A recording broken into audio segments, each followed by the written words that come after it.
ತಪ್ಪಿದರು ಅಂತಾದ್ರೆ ತಪ್ಪ ತೈಲ ಕಟಾಹಕ್ಕೆ ಶಿಕ್ಷೆ. ಹೀಗಾಗಲೇ ಗಂಗೂರವನ್ನು ಹೊರಿಸಿ ಆಗಿದೆ. ಏನು ಮಾಡೋಣ? ನನ್ನ ಮಗನಾಗಿರುವಂತಹ ಸುಧರ್ಮನೇ ತಪ್ಪಿತಸ್ಥರ ಸ್ಥಾನದಲ್ಲಿ ನಿಂತಿದ್ದಾನೆ.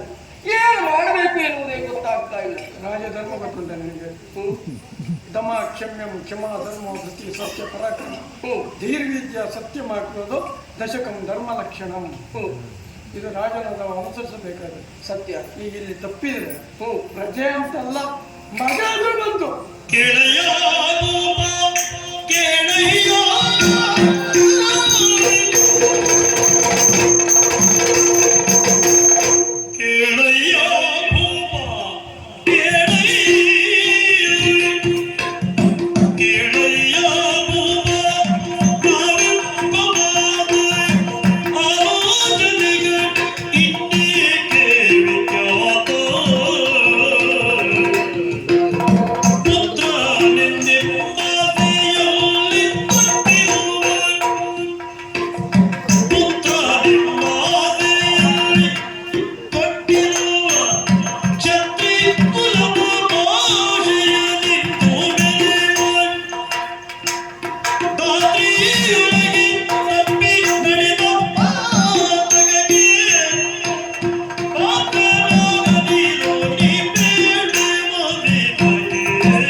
ಮುಚ್ಚತೆ ರಾಜಾತ್ರ ಶಾಸನಾಪಸ್ಯ ನ ನೃಪ ಕಾಮ ಮುಕ್ತಯ.